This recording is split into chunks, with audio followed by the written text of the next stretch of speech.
Part 2 of the micronutrients chapter. Here we are. You're back with Dr. Jenkins.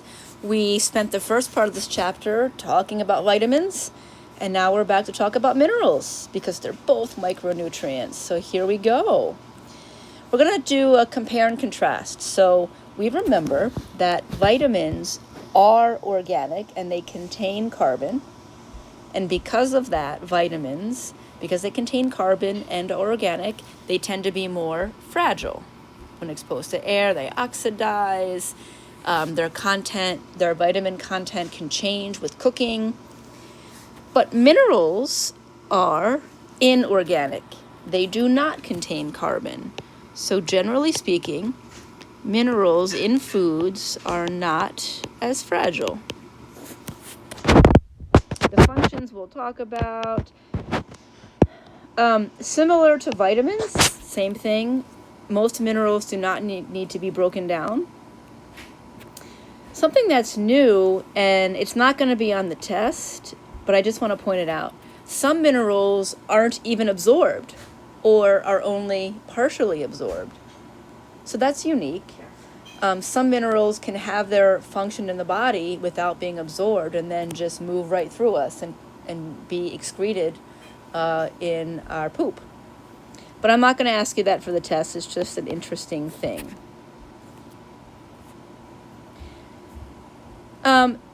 Just like vitamins, minerals can be toxic if taken in excess. And we do tend to have two categories of minerals, macro minerals and micro minerals, which you already know based on these prefixes what that means. But you don't have to know which one is macro versus micro. That's just extra information for you. Okay, so what are the minerals we're going to talk about? I want to talk about calcium, sodium, and potassium. And that's it for the macro minerals. Let me just peek ahead for a minute. Okay. So we are going to talk about these. We'll talk about their functions. You can see their sources, but I'm not going to ask you those.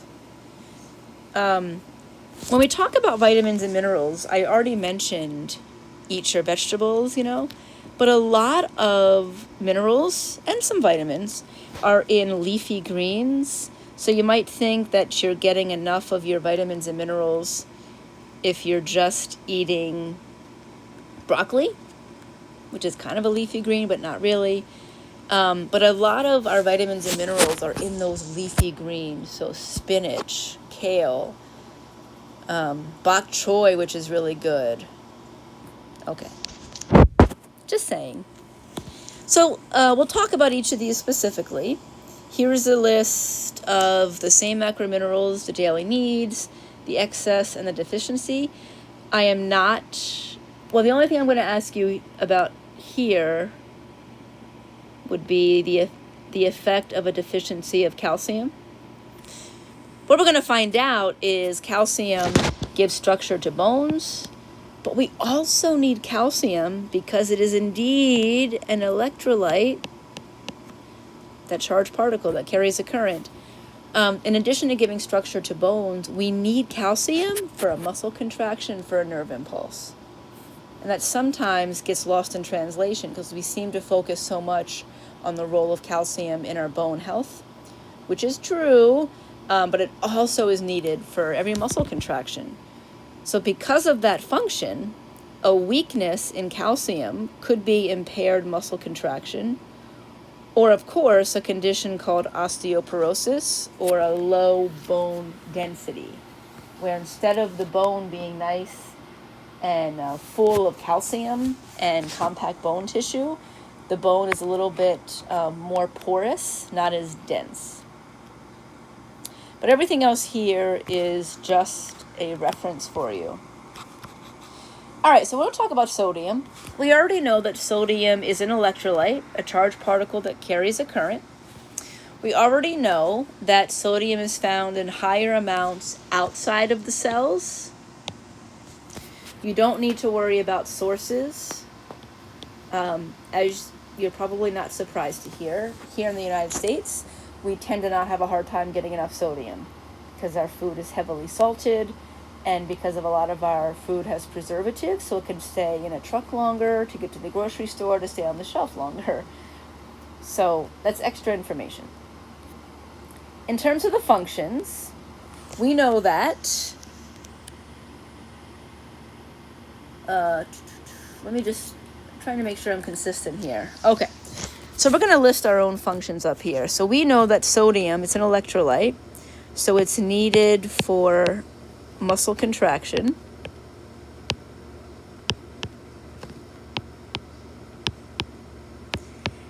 And one that I didn't really talk about before, although I think I've mentioned it here and there, is these electrolytes, particularly sodium and potassium, are very important with fluid balance.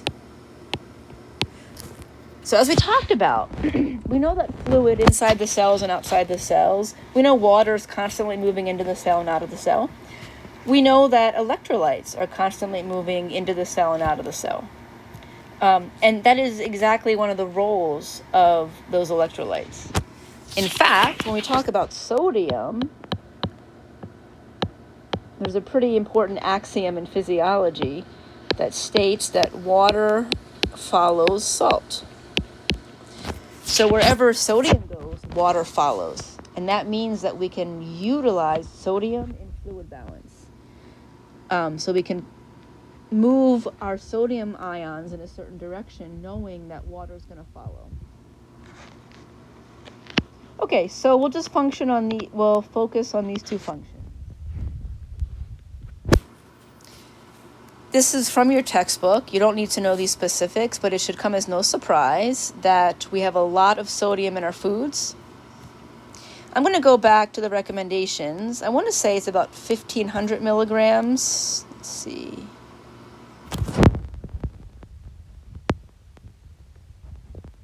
should be a comma, my bad. I'm not going to ask you this number, but I'm just pointing it out. So if we think per day we need about 1,500 milligrams of sodium, let me go back to this table. 1 ounce of lunch meat has almost 500 milligrams of sodium. What is one serving size of meat? Think back to chapter 2, 3 ounces. So if we do 1 serving size of meat, luncheon meat, at 3 ounces, that's 1,500 milligrams of sodium. That's a lot. And you probably add a little more, so you're probably talking about 2,000 plus, which you're already over your 1,500 milligram per day just from that one lunch meat. Table continues. You don't have to know these. It's just extra information. There's sodium in everything. Just some examples. Lunch meat seems to be a pretty high sodium item. But then when we take that lunch meat and we package it like these Lunchables, whew, look at the amount of sodium that we're giving to kids. That's almost the entire 1,500 daily needs for sodium in just one container. Not going to ask you these, it's just extra. Look at this. 1 serving, 740 milligrams. Half of your daily need just in that. Okay. So the other mineral, well, another one, we talked about calcium, right? We said calcium gives structure to bones and also is needed for muscle contractions. We talked about sodium. Sodium is an electrolyte that helps with muscle contraction and is needed for fluid balance. Well, potassium works right alongside sodium. So when we talk about sodium and potassium, they work together. What are the differences? Well, potassium is found in higher amounts inside of the cells, and sodium is found in higher amounts outside of the cells. So we tend to have potassium on one side, sodium on the other, and in working together, they play important roles in fluid balance and then helping with muscle contraction. So we can really lump these functions for sodium and potassium together, remembering that they're just located in different compartments. We tend to find more sodium inside or more potassium inside of cells and more sodium outside of cells. This is all a review. I've already been saying it. So we already just said it. There's more potassium inside the cells, and there's more sodium outside the cells. And they will indeed constantly be moving.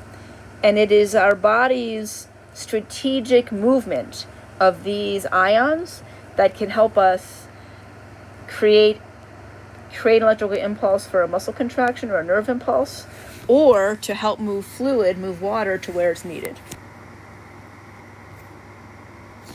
And this is just a review, just so you can't say you didn't review it.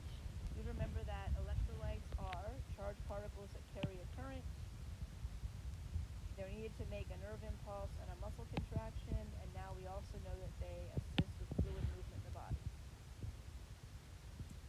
See, look, despite maybe not wanting to do this, you are in fact learning. All right, here's calcium.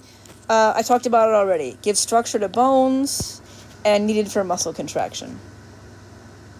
Calcium is good for a bunch of other things, but those are the two primary functions I'm going to ask you about. Okay. Moving on to the microminerals. I'm only going to ask you to know two of them, iron and zinc. These you don't have to know. It's just there for your information. I guess we're going to talk about the functions this way. Okay. Iron is needed to make something called hemoglobin. And hemoglobin sits on the surface of red blood cells. And this is what oxygen binds to. Oxygen binds to the hemoglobin, which is made out of iron. So we can say that iron is needed to make hemoglobin, which helps us transport oxygen. What could be more important for an athlete than our bloodstream's ability to transport oxygen? Not much more that's more important than that. And without enough iron, we can't form hemoglobin. And without enough hemoglobin, we're not going to be able to transport enough oxygen to the muscles. I mentioned earlier, athletes that would be at particular risk for iron deficiencies could be adolescent females, because females post-adolescents who are having their period, because they're losing blood each month. Also vegetarians, as iron comes often in animal-sourced foods. Although, I'm going to say it again. Those leafy greens are good. Where are the dietary sources? Oh, I didn't list it there, but I know it's leafy greens. Darn it. But this will not be on the test, just extra. Zinc. One of the important things with zinc is that it helps with our immune system. It does a lot of things, actually. It helps us make protein, which can be important for muscles. But I'm just going to try and keep it simple. When you come to the test time, just memorize each of these functions that I'm giving you. Zinc, needed for a healthy immune system. These you don't need to know. Okay. Similar to vitamins, athletes will need slightly more minerals.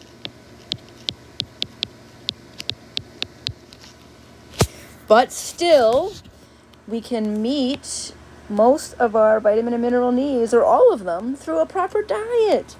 Get those get those fruits and vegetables in. You can read about this. We don't tend to have as much of a risk for deficiencies in minerals as we do with vitamins. You can see that if we are talking about mineral deficiencies, iron and zinc tend to be the more common, but I'm not going to ask you that. And a similar in terms of minerals as for vitamins, weight-specific sports. I mentioned female sports because they will lose blood and lose hemoglobin and iron during their period. Athletes who are picky eaters. But I want to point out here something interesting. Won't be on the test, but athletes on a low-fat diet, you're more likely to maybe miss some of the minerals that are found in those animal meats. Territory come along with some fat, and oftentimes, as you know,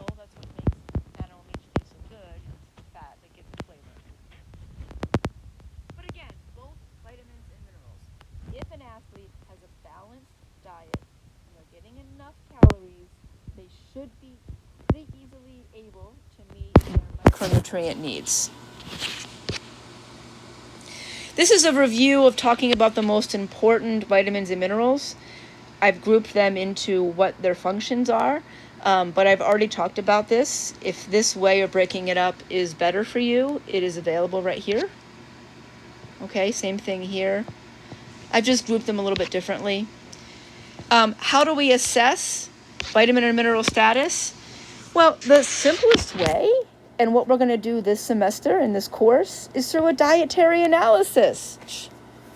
We're going to be using many websites. So one of our labs is the Computer Dietary Analysis Lab, where I'm having you go to 4 different websites.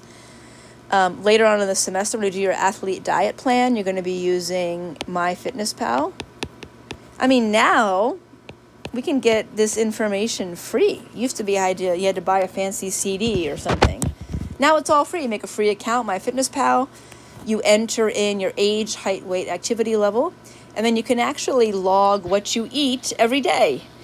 And then it can compare what you're eating and add up all your total calories. It can add up your totals of grams of carbs, fat, and protein. And it can also add up milligrams or whatever other unit is used for vitamins and minerals. And then you can just compare what you've brought in to what is recommended. And MyFitnessPal will give you the recommended amounts. You know, sometimes we think we know, but this semester you're actually going to find out, okay? You might surprise yourself with what you meet. You might surprise yourself with things that you don't meet. More specific ways could be a blood test, maybe even a biopsy at the very extreme. But there's really no excuse, as we have a free website, free app we can use. This comes from your book, and it talks about athletes and on an average basis how well they meet their, in this case, vitamin C needs. I also have a table for vitamin B2, which is one of those B vitamins, right? Okay. I'm not going to ask you this on a test, but you can see this dotted line tells us the recommended dietary allowance, and we see how well athletes meet or don't meet. So strength athletes maybe tend to be the closest at not meeting it. Yet, if I draw this line, most of these strength athletes met it or were over it, except for this little group. Endurance athletes tend to be the best at getting in their vitamins and minerals. I think it's just because the nature of the sport, it's so long in duration. There's something about it that makes you a little bit it makes you pay a little bit more attention to your diet. I said this before, you know, when it comes to our diet, in a shorter event, if you're trying to lift weights and you're only lifting for an hour, it can be a hard workout, but it's easier to hide things or get away with things. But once you start exercising for 5 hours, those dietary deficiencies that didn't show up so obviously when you were exercising for an hour definitely show up when exercising for 5 hours. I'm not going to ask anything about this slide on a test, but it's just interesting. And then our B vitamins, which were not quite as good at meeting. You can see overall the athletes were a little bit better with meeting vitamin C. And that's probably not surprising. There's a little bit more knowledge out there about what foods contain vitamin C as compared to vitamin B, B2 in this case. Okay, supplementation. Well, how could it help? Well, if you're an athlete and you wanted to make sure that you met all your micronutrient recommendations, you could take a vitamin supplement. Could it boost performance? I don't know. Maybe, maybe not. But I will tell you, the research shows that in groups of athletes who take a vitamin mineral supplement versus those who don't take a vitamin mineral supplement, there is no significant boost in health or performance. Get what you need through a well-balanced diet. It's cheaper, it's more regulated, and you'll feel better. Now, who's to say if someone has a legitimate deficiency? Some people have dietary restrictions, and they very well may have a deficiency. Well, in that case, even if you can't, you can try and get it through food, but it may be too difficult. So in that case, the supplementation would absolutely be a reasonable consideration, right?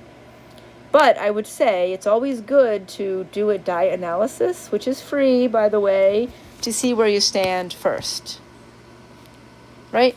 Assess your need, and then take a log of your diet and look on a free MyFitnessPal app. And of course, as always, it's best to obtain our vitamins and minerals through food. We can ensure the quality because it's more regulated than the supplement industry. It is cheaper, actually. And when you get it through regular food, you're making sure that you're getting your other nutrients as well. Okay, this is our last slide here. Not going to be on the test. These are some specific supplements. One that is interesting to me is bicarbonate. This won't be on the test, I'm just talking. When we exercise, we tend to accumulate lactic acid. And the thinking is, well, if we accumulate lactic acid, our blood could become too acidic.